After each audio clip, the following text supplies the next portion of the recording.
Well, Nicaragua introduced me to the mission so in full swing. The first week, I was introduced to so many things about the country. First of all, I got there after the transfer because my visa was delayed. When I was given my mission call, I only had 6 weeks to get to the MTC, so it was a really quick process. And then it was delayed a little bit, so I came about 9 days after the official transfer date. It was me and another missionary that I think had maybe an injury or a health issue at the MTC, and he traveled with me to Nicaragua, so it was just the two of us. We went with some Dominican missionaries and others going towards that area, but there were just two going into Nicaragua. And I got there on April 8th, 2004, so this was several years ago, nearly 10 years ago. And it was the very end of the dry season. And I had learned and read all that I could about Nicaragua, and it was in some ways exactly how I thought it was going to be, a really hot tropical climate, and it was really humid. Even though we were in the dry season, it still felt pretty humid in April. And it was pretty much the hottest week of the year.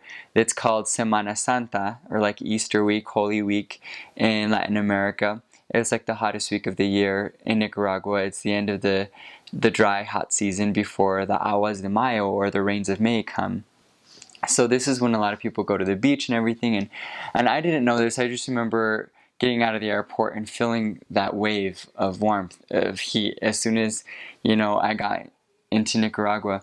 And it was a really unique situation that day because there was a mission president that same day, just so happened on April 8th, coming back to visit. He had been president before President Altamirano, who was finishing his term in 2004.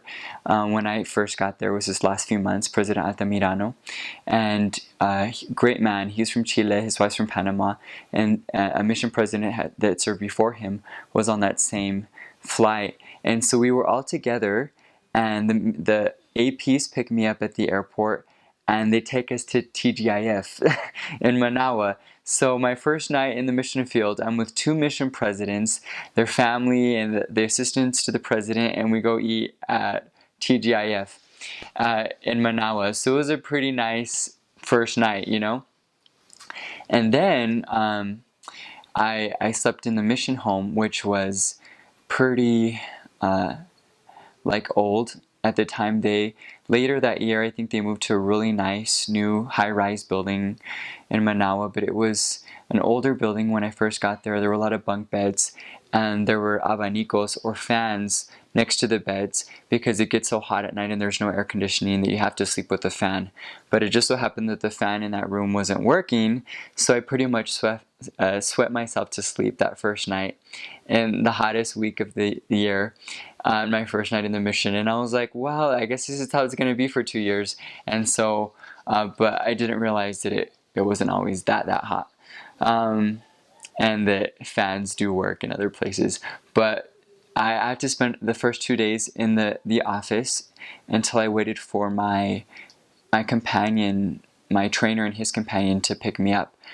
Because I was in between the transfer dates, I was in a threesome, and they picked me up and we went to the middle of nowhere, almost in the middle of south central Nicaragua, a place called Huigalpa Chontales, which is probably the last bigger urban outpost before you get to the Atlantic coast.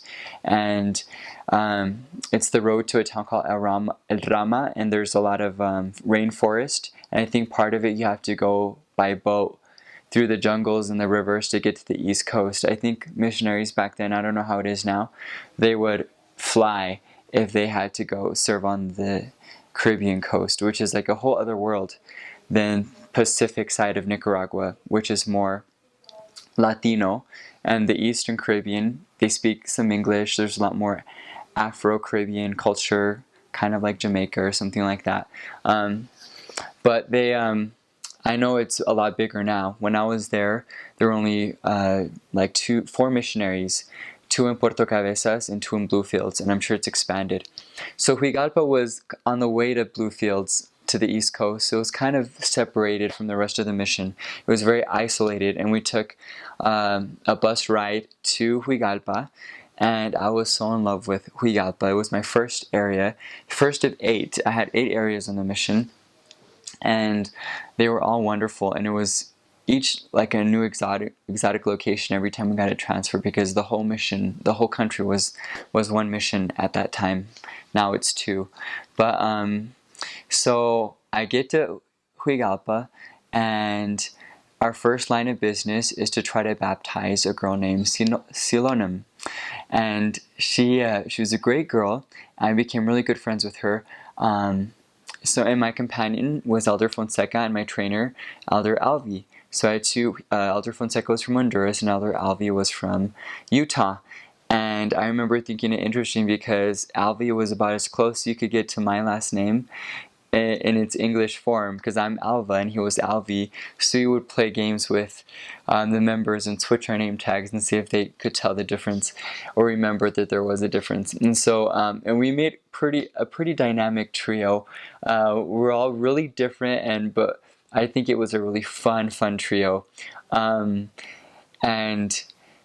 it was crazy because it was the end of the dry season, and so there wasn't a lot of water. And we're in the middle of Nicaragua in this town. It felt more like a village to me. That it was the capital of the state of the state of Chontales, and everyone got together to try to get water for this baptism.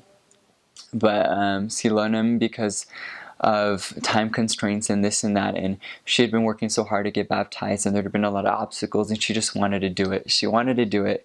I think this was Saturday, like the 10th of April, and she ended up getting baptized in a little community pool, like a little swimming pool, because there was water, and there was so little water. In fact, in Huigalpa, people store water in these big bins. During the dry season, they can get water from those big containers, kind of like, if we have water storage for our food storage. They have to out of necessity, just because there's so little water. Sometimes the pipes will have water and sometimes they'll just go dry. So if you want to have water on a consistent basis, you have to store it, especially during the dry season, which runs from about December to the beginning of May.